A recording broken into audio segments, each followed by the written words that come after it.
Hola, bienvenidos y bienvenidas a tu video del canal.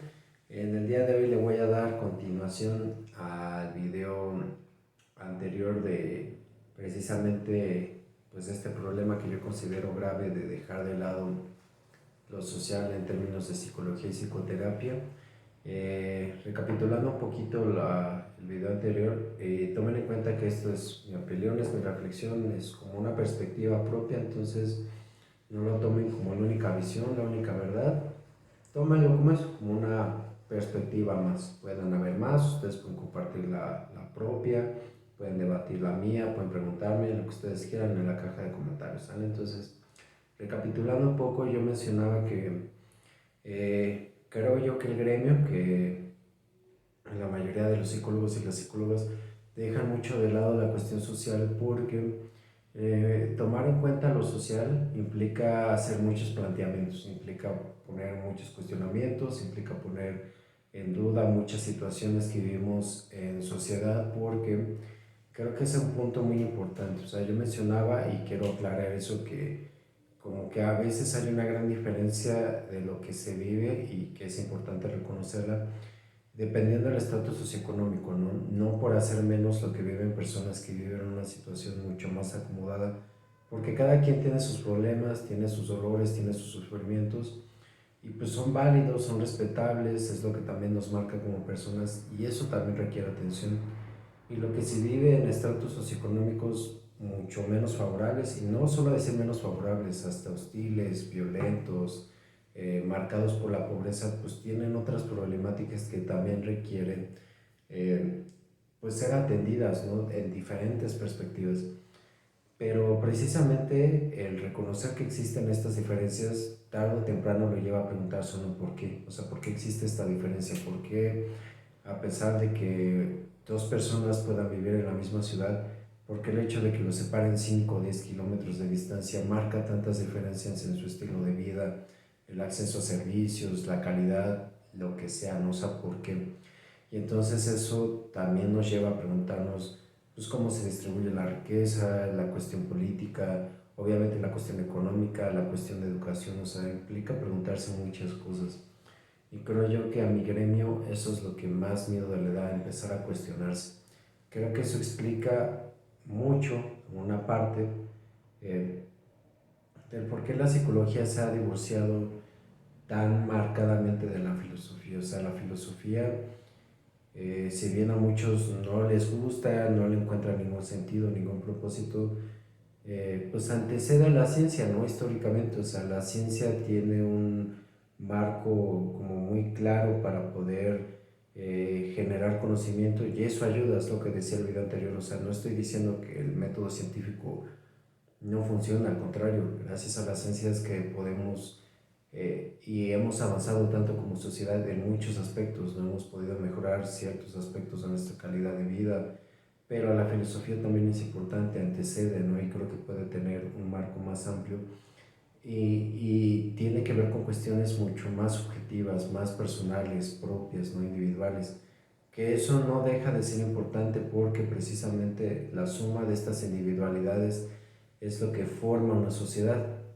Como individuos compartimos historia, compartimos espacios, compartimos tradiciones, compartimos perspectivas, pensamientos, educación, y eso es lo que nos va volviendo una sociedad, nos va volviendo una cultura. Y por eso una cultura de cierto país es muy distinta a la de otro país. Por ejemplo, no es lo mismo la cultura nosotros, la mexicana, eh, a la sueca, por ejemplo, ¿no? A cualquier país de Europa, inclusive en el mismo México, ¿no? No es la misma forma de vida la que tenemos en el centro del país, al norte, y eso ya lo he dicho varias veces, creo que va quedando claro el ejemplo, ¿no?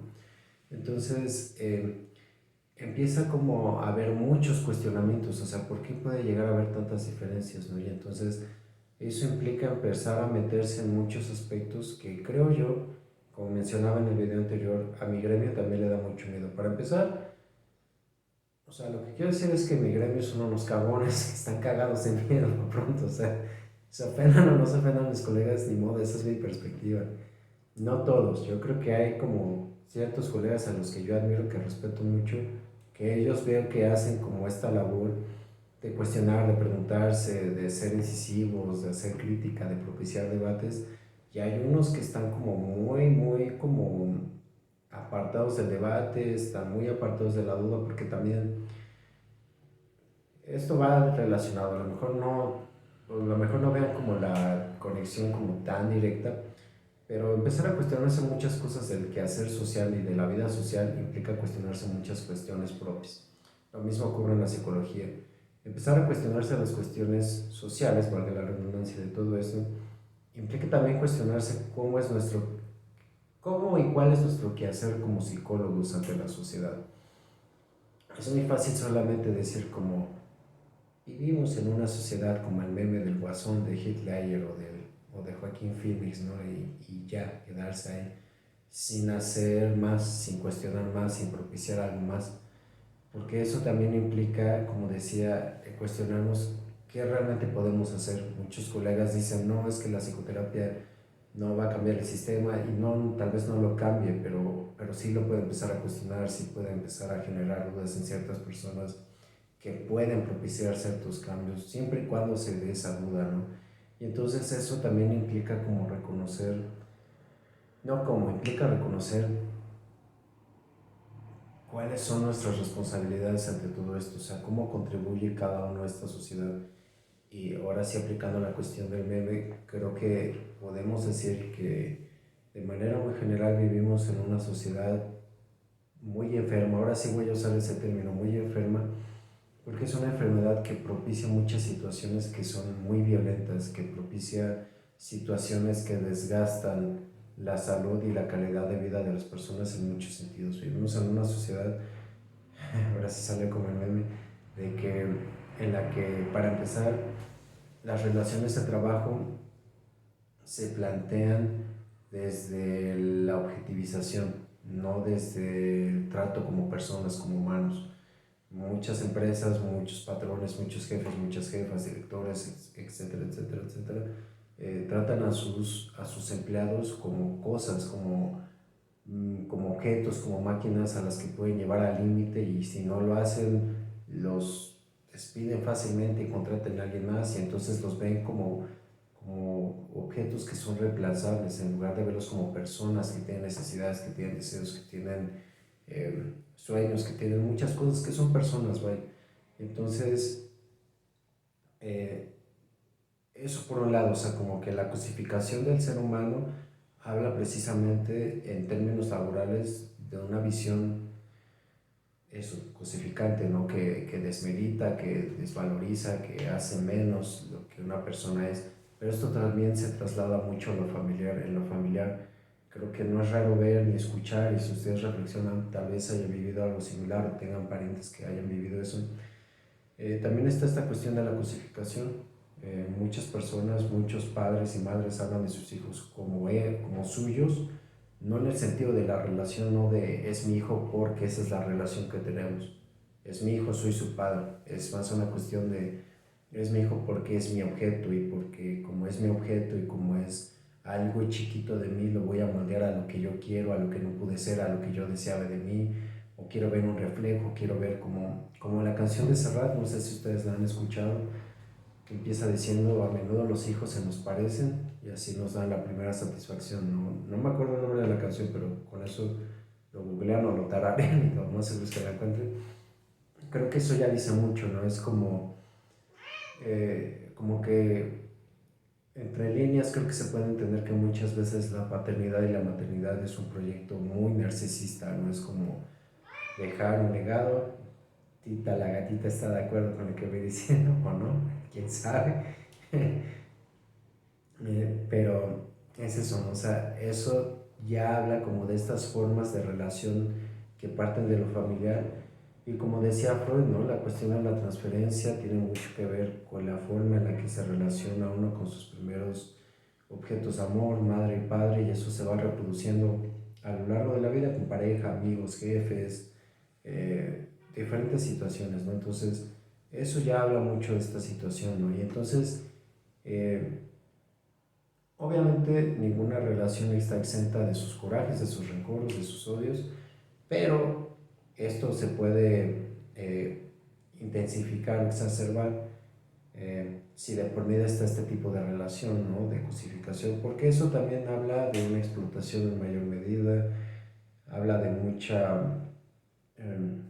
pues, represión, ¿no? No es raro escuchar um, a hijos o hijas que se quejan que querían hacer o ser algo en la vida y sus padres no se los permitieron o les retiraban apoyos, bla, bla, bla. También hay cada quien decide qué costos pagar, pero vaya, o sea, eso también va como haciendo una suma de muchas, como un caldero pues de dificultades que va dando como resultado la sociedad en la que nos desenvolvemos, ¿no? Ahora eso como hablando como en cuestiones como muy familiares, pero también lo familiar pues es atravesado por lo económico, lo social.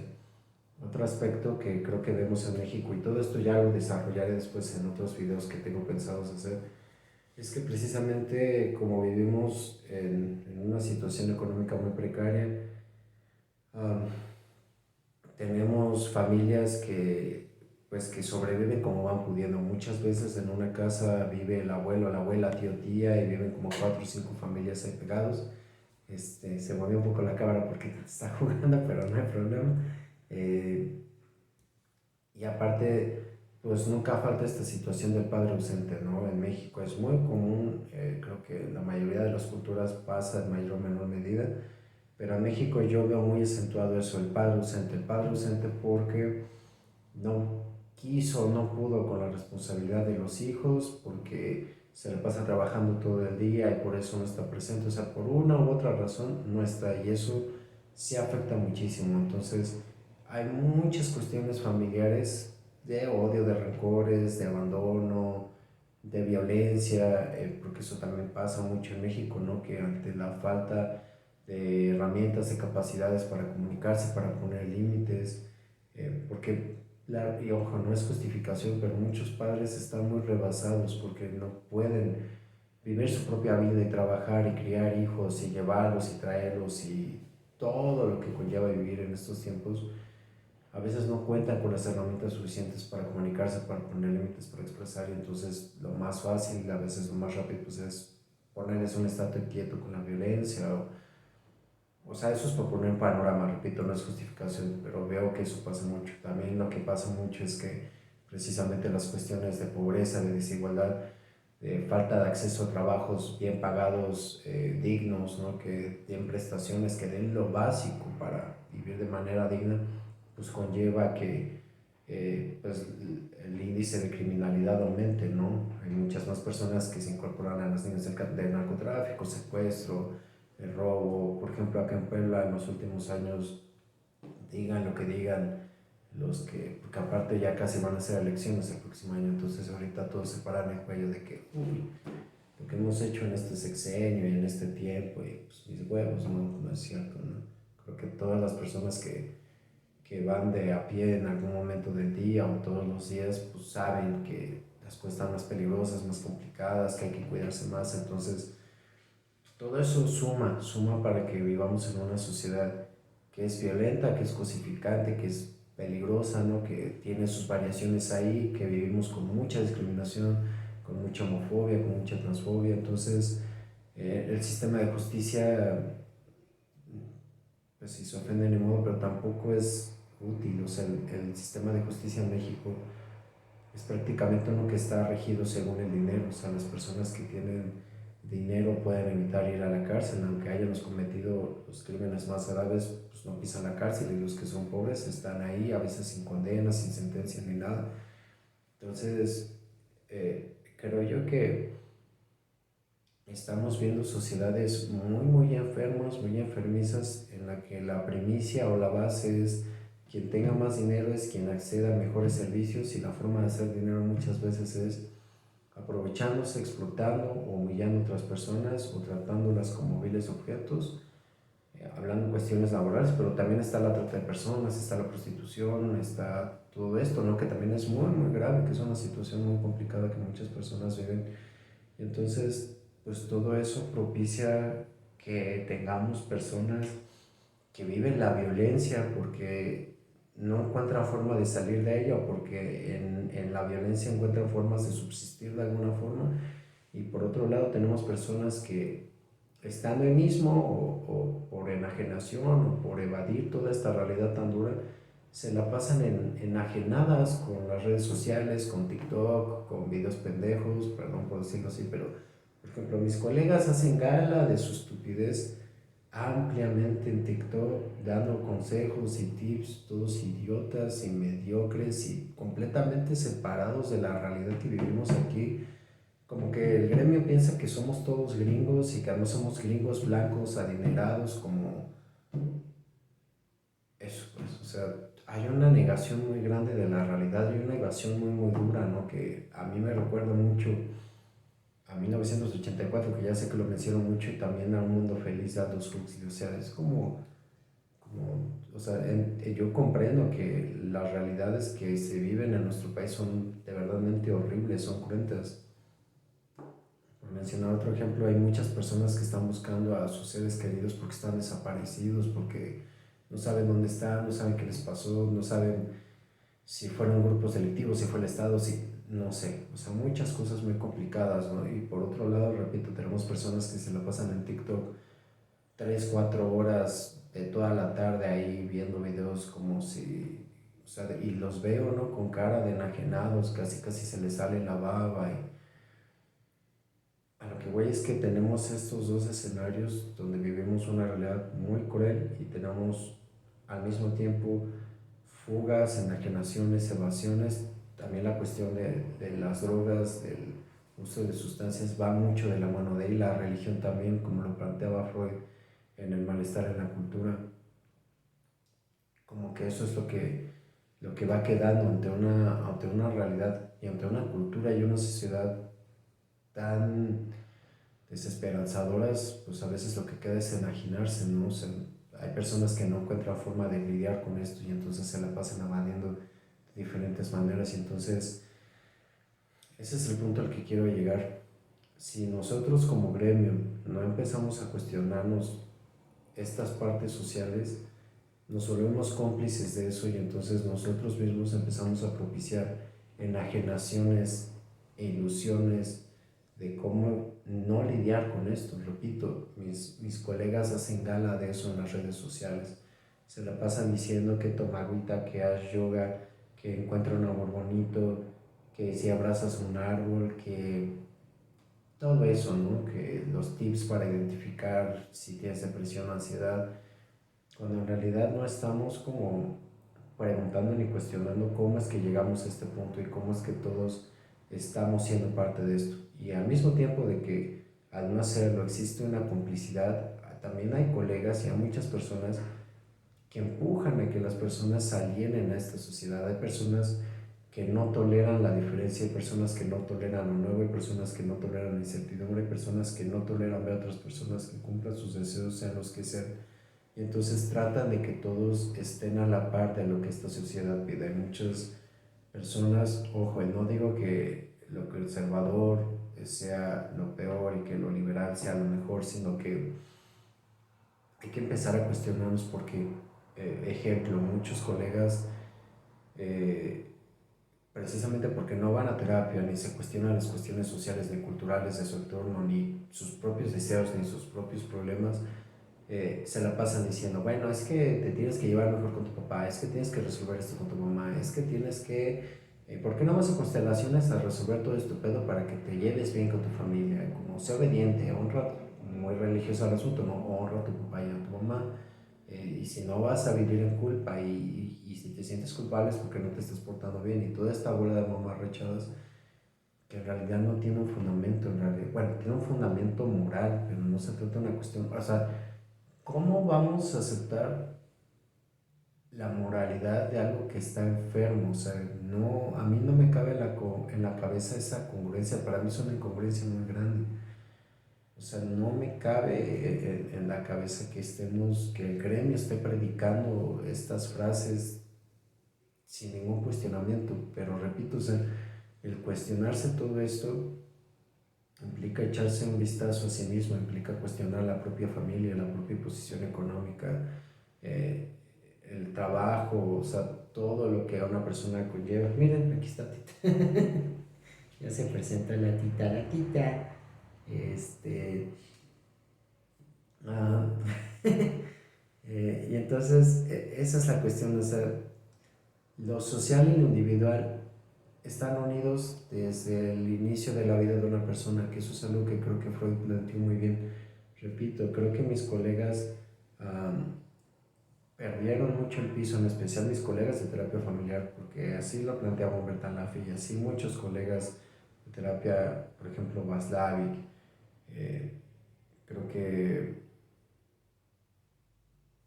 todos ellos, en realidad, ni sepa qué digo tantos nombres, búsquenlos, ustedes pueden buscarlos en sus libros.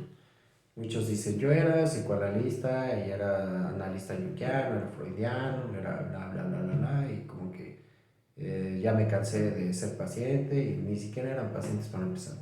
Pero como que ellos creían que la cuestión era solamente como individual, como que Freud solamente hablaba de las cuestiones del cuerpo, del sexo y ya.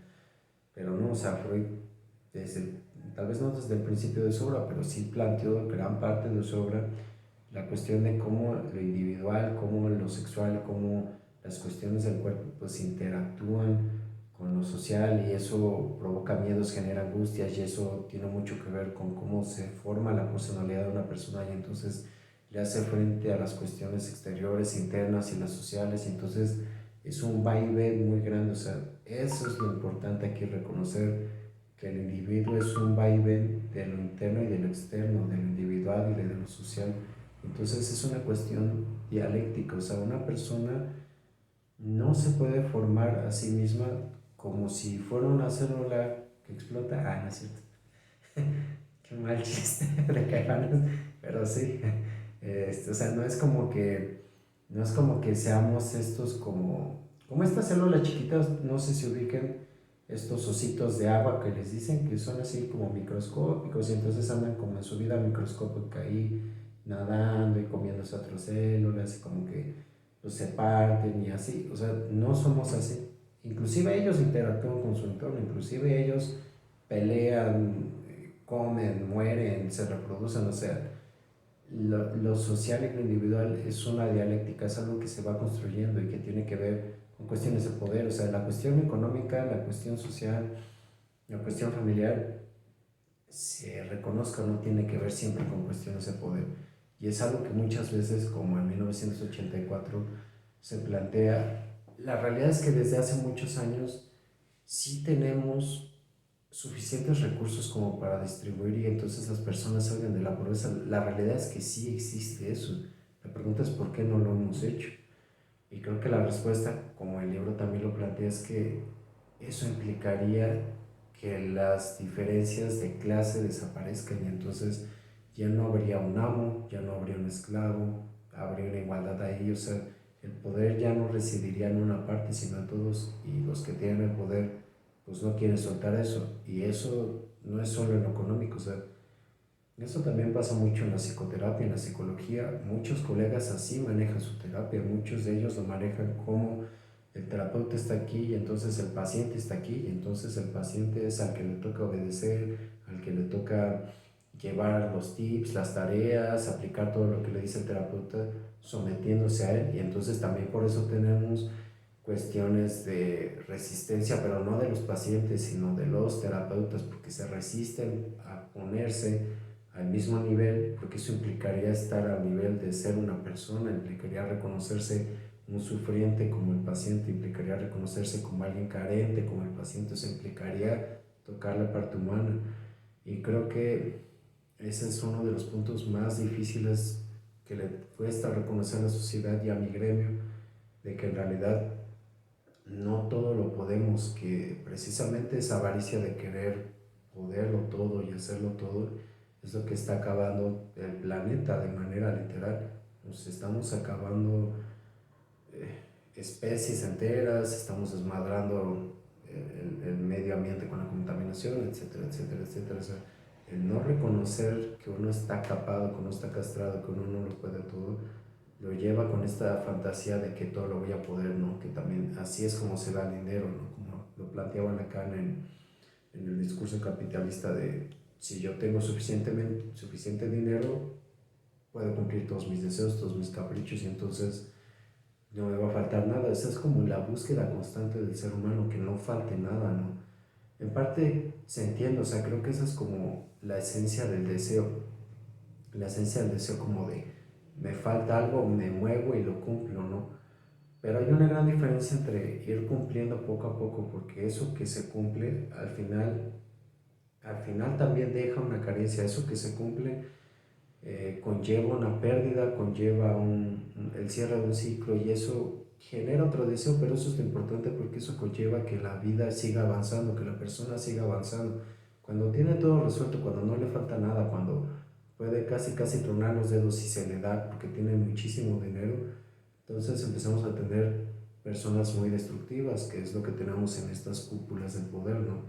El juego del calamar lo planteé de manera muy clara, o sea, una bola de enfermos tienen tantísimo dinero que ya no les falta nada, nada en absoluto, y entonces ¿qué les queda? Destruir todo, o sea, les queda transgredir lo más recóndito del ser humano, que es su dignidad, ¿no? Que de eso trata el juego del calamar, como ¿cuánto cuesta la dignidad? Ojo, no vayan a contestar, o sea, es retórica, no tiene precio la dignidad, la vida humana no tiene precio, pero el problema es que en esta sociedad pensamos que sí. Ya sé que todo esto suena como anticapitalista, bla, bla, bla, pero es más bien una mirada de las relaciones que se establecen con otras personas, de cómo precisamente no verse como humanos nos lleva a vernos como máquinas, la explotación, y entonces eso lleva a un montón de problemas que ya mencioné antes. Entonces, más bien la reflexión es esa, que nos toca como poner en la mesa las cuestiones sociales, cuestionarlas, para que poco a poco podamos cambiarlas en el sentido de, creo que lo que nos toca a nosotros es empezar a relacionarnos como personas, empezar a generar debate, empezar a generar empatía, trabajo en equipo, comunidad, como lo quieran decir, o sea, lo que implica vivir con una persona, ¿no? También implica enemistades, también implica alejarse de ciertas personas, porque nada es perfecto, nada se puede al 100, pero algo puede hacerse. Entonces, bueno, en nombre de Tita y yo y de Fer que está atrás, pues gracias por ver el video. Cualquier duda, cualquier comentario, no me lo sabe y los espero en el próximo. Hasta entonces.